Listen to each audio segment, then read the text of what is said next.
Regardez ces images, c'est peut-être les images de l'année qui font parler. On commence avec celle-ci, The Saint Frame Man qui nous poste ça. On voit deux Blue Angels en RTB. On voit le numéro 3 qui vient, qui fait un passage serré traditionnel le long de Pensacola Beach. Et là, c'est parti. On a le numéro 4 qui est très bas, trop bas, on va pas se mentir, et qui vient serrer l'axe, qui met un petit coup de fumigène et qui mord. Et on le voit très très bien sur les autres axes. Il vient passer clairement au-dessus de la foule avec un virage à fort facteur de charge au niveau du wharf, au niveau de l'avancée très très connue de Pet 5 Beach où j'ai eu la chance d'être stationné pendant environ un an. Et clairement, le passage numéro 3 est propre, est tradit, est aux limites de ce qui est autorisé, et by the book, j'ai envie de vous dire, et le numéro 4 se fait avoir, il mord. Alors, erreur, faute, l'enquête probable le dira. En tout cas, derrière, il avait l'air en pleine forme. Ce que je vous propose dans cette vidéo, c'est de revenir un petit peu sur cet événement qui s'est passé à Pensacola Beach, qui fait énormément parler à l'heure actuelle parce que les images sont folles. Et je pense être assez bien placé pour vous en parler parce que j'ai personnellement déjà fait de la démo aérienne en rafale et je me suis, pour le coup, sans jeu de mots, fait très très mal au cou, fait une dissection artérielle en essayant de bien revenir et de bien prendre mon axe sur un meeting aérien. Donc, la tenue d'axe au-dessus de la mer, c'est pas un sport de masse. Dès que vous êtes un petit peu fatigué, on peut très vite se faire avoir. Aléa d'entraînement ou pas, je vous propose de creuser un petit peu ce qu'on peut dire de ces images juste après le jingle. Toute petite pause avant d'attaquer notre vidéo. Et c'est important quand on parle de notre partenaire du jour qui vous veut du bien. Il s'agit d'Inconi. Et ce qu'il faut savoir, c'est qu'il y a des statistiques qui font un petit peu peur. D'après Identity Theft Resource Center, entre 2023 et 2024, on a eu une augmentation de 211% des vols de data et d'identité sur le net. Donc ce qu'il faut comprendre, c'est que quand on parle d'aviation, vous savez qu'il y a différents types de furtivité. Vous pouvez être furtif parce qu'on n'arrive pas à vous détecter. Vous pouvez être furtif, un petit peu ce qu'a dit le Spectra, parce que vous renvoyez un signal à chaque fois qu'un signal vient vers vous. Eh bien, par rapport à vos informations personnelles en ligne, que ce soit votre nom, votre prénom, votre adresse email, votre numéro de téléphone, il faut savoir que tout cela est pris et volé et surtout est commercé par des brokers de données et qu'il y a des bases de données sur Internet avec probablement vos informations personnelles. Et ce qu'Inconi vous permet de faire, c'est tout simplement de contacter ces brokers et de demander la suppression de ces datas, de supprimer en fait, d'envoyer des demandes pour supprimer le commerce qui est fait de vos informations personnelles. Ça va vous permettre de réduire le nombre d'arnaques, ça va vous permettre d'augmenter votre discrétion quand vous naviguez en ligne et surtout de réduire, dans l'aviation on parle de votre surface équivalente radar, là j'ai envie de vous, de votre surface équivalente de données, votre SED. Alors pour le faire, c'est très simple, 3 étapes. En 1, vous suivez le lien qui est juste en dessous, vous créez un compte avec Inconi.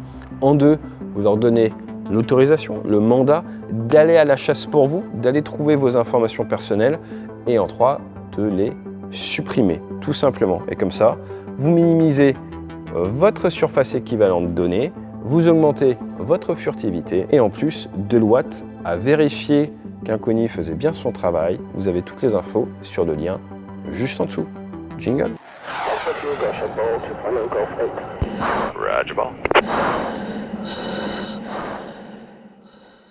Alors avant qu'on attaque, des passages bas, ça a toujours été tradit, voire spirit, comme on dit dans les armées.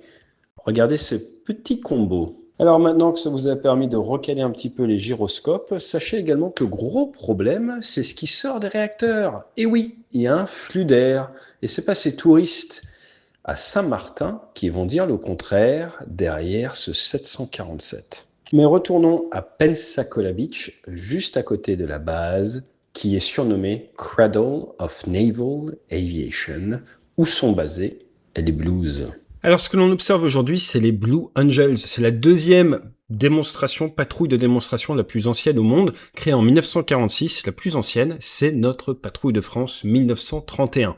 Ils mettent en œuvre 6 Super Hornet. Ils ont quitté le Hornet il y a quelques années pour passer sur Super, et également un C-130, le fameux Fatalbert.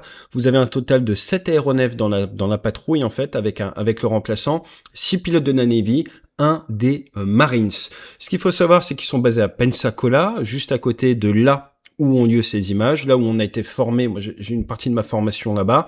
Et autre point important, l'hiver, ils vont à El Centro, dans le désert californien, juste à côté du Mexique, pour l'entraînement. Ils font environ 60 démonstrations par an, entre mars et novembre, et 11 millions de spectateurs par an observent leurs démos.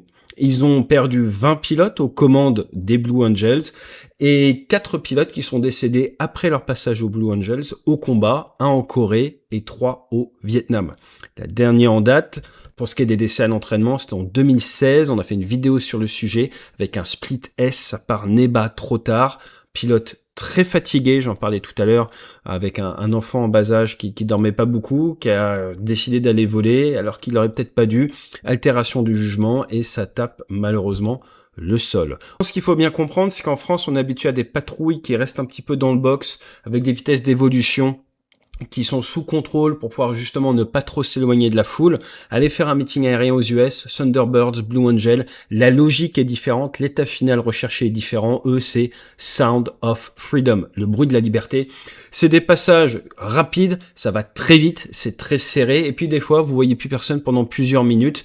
Ils sont pas là pour tenir le bloc, ils sont là pour vous surprendre, pour faire du bas et rapide, faire du bruit. C'est un style différent. D'ailleurs, quand la patrouille canadienne, le démonstrateur canadien du F-18 était venu en Europe, il avait adapté son display, justement parce que c'est des goûts différents entre les Européens et les Nord-Américains. Maintenant, pour ce qui est de ce passage qui fait le buzz, ils ont toujours fait ça. Regardez cette image-là avec les parasols qui volent, ça a 11 ans.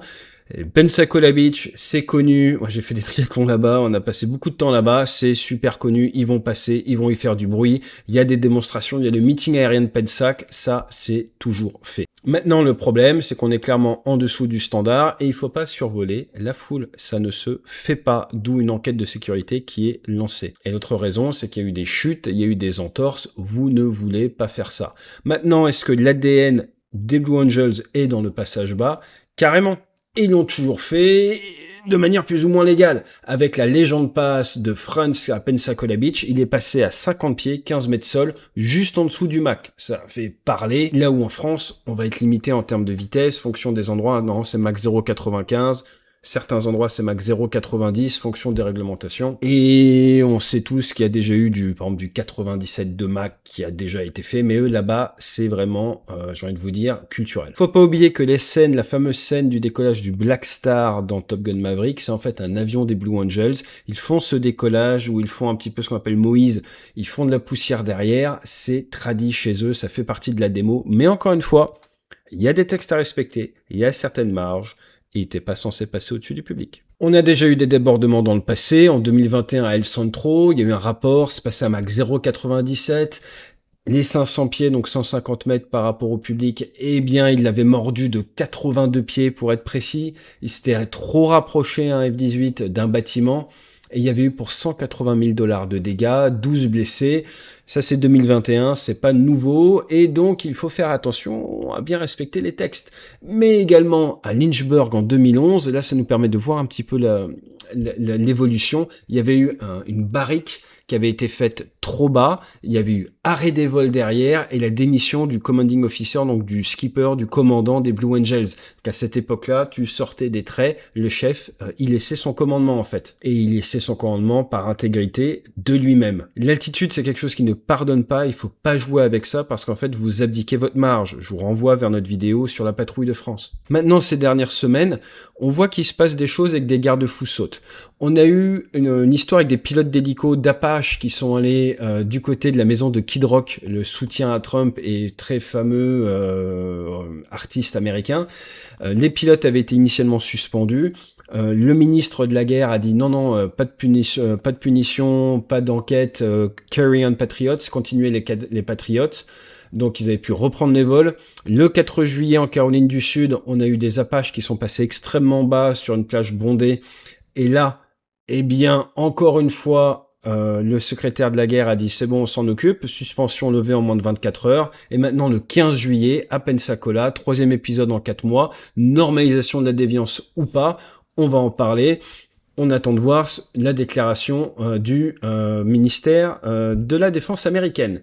Et nous avons eu la déclaration officielle du secrétaire de la guerre qui est tombée à 13h30 locale heure française. The flyovers will continue until morale improves, qui est en fait un jeu de mots avec la phrase très connue dans la marine. The beatings will continue, donc en gros les punitions vont continuer jusqu'à ce que le moral s'améliore. Petit détournement d'une tradition navale du second degré, et il semblerait que l'enquête soit vite classée.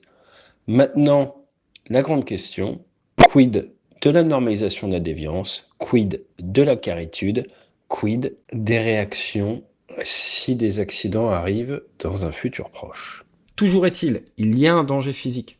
Et ce danger physique, on l'a vu par exemple à Cadena en avril 2025, il y a une femme qui a été tuée par le rotor wash en fait d'un hélicoptère H-60W. Il y avait une visite approuvée dans une école, l'hélicoptère est venu, elle a chuté et elle est morte dans sa chute à cause justement du souffle des rotors. À El Centro, on en a parlé, il y avait eu 12 blessés sans survol de la foule, juste à cause en fait de la puissance du souffle en fait de ces aéronefs. À Pensacola, là on a eu des chutes et des entorches. Donc les règles, c'est que vous devez être à 150 mètres d'une zone non congestionnée, à 300 mètres d'une foule. Ça peut être un peu différent en meeting aérien en fonction de votre angle d'arrivée. Quand on va très vite, il faut être parallèle à la foule, pas venir perpendiculaire, sinon il faut s'éloigner à une certaine distance. Sinon, en fait, vous risquez, avec votre souffle, de faire ce qu'on a vu là. Pour rappel, les règles sont très strictes par rapport au meeting aérien, au survol de foule, à cause en partie de Rammstein, mais également de ce qu'on a vu en Ukraine. On a traité également sur la chaîne avec ce Sukhoi qui fait malheureusement un massacre. Alors oui, les Blue Angels ont volé bas, très bas, probablement trop bas en tout cas pour être sur la plage. Est-ce qu'il faut que le pilote il laisse ses ailes? Est-ce qu'il faut le punir? C'est absolument pas à moi de le dire. Ce qu'il faut regarder, c'est que dit le texte et surtout avoir conscience que de nos jours, on ne peut plus se permettre ça sans récupération politique tout simplement derrière. Que l'objectif, l'état final recherché de ce genre de patrouille, c'est faire plaisir aux gens, c'est d'impressionner, c'est d'inspirer la prochaine génération également, de vous montrer le professionnalisme des hommes et des femmes qui servent.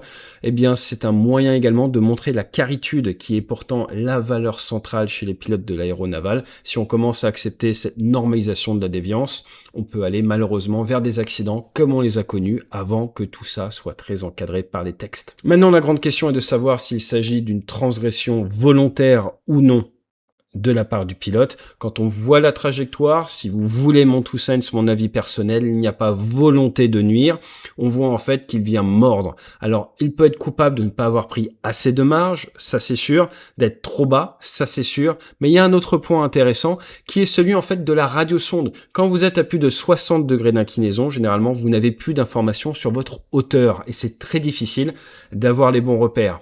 À partir de là, réussir à être pile poil à la bonne hauteur quand vous êtes avec que de la mer dans le virage, on va pas se mentir, en fait, c'est pas un sport de masse, c'est pas évident. Donc de là à dire qu'il y a eu intentionnalité, je ne m'y risquerai absolument pas. Pour avoir beaucoup volé au-dessus de la mer, pour avoir fait des récupérations d'axe au-dessus de la mer, c'est beaucoup plus difficile que ça en a l'air. Il y a eu fort facteur de charge, récupération. Est-ce que le pilote s'est mis dans un coin du domaine où il n'aurait pas dû? Probablement. Est-ce qu'il y avait intention de faire ce qu'il a fait? Probablement pas. Est-ce qu'il y a une grande tradition qui est de s'approcher très proche de la plage sans aucune marge, c'est les Blue Angels? Oui. Est-ce qu'il y a des choses à dire sur l'étagement du 4 par rapport au 3? Si vous voulez mon point de vue, en unité de combat, dans la plupart des patrouilles, on va éviter de se mettre en dessous parce que vous risquez de vous prendre le souffle. Donc là, le 4 se retrouve gêné en fait par rapport au 3. Vous voyez le passage du 3. Où va le 4? Soit au-dessus. Et là, comme ça, il n'est pas gêné par le souffle. Soit il se décale, ce qu'il fait. Et là, il n'est pas gêné par le souffle. Et vous savez dans Top Gun ce que fait le souffle. C'est ce qui tue Goose. Et là, on voit clairement au sol que le souffle a un impact. Au final, le mieux dans tout ça, c'est de pas se retrouver dans cette situation, d'anticiper pour pas abdiquer les marges. Donc la prochaine fois que vous prenez votre F-18, surtout le Hornet qui fait encore plus de mouvements, j'ai envie de vous dire, avec son réacteur, de changement au niveau de l'air autour, faites attention aux gens sur les plages, et puis ça se passera bien, vous finirez pas en buzz sur Internet. J'espère que cette vidéo vous aura permis d'y voir un petit peu plus clair, de faire 2-3 petits rappels sur la normalisation de la déviance, et puis surtout, mettez-vous à la place du pilote, regardez cette vue de haut, vous allez vous rendre compte qu'il y a cette volonté de passer au plus près, mais vu la distance à laquelle il pénètre au-dessus de la plage, à la vitesse où il va, me dites pas que c'était pilotable. Honnêtement, je pense pas que c'était possible de piloter à ce niveau-là. Donc la bonne solution et le débriefing, c'est on évite de se mettre dans ce genre de situation à l'avenir. Allez, lesson learned, on partage, on avance. Et quel est l'état final recherché normalement?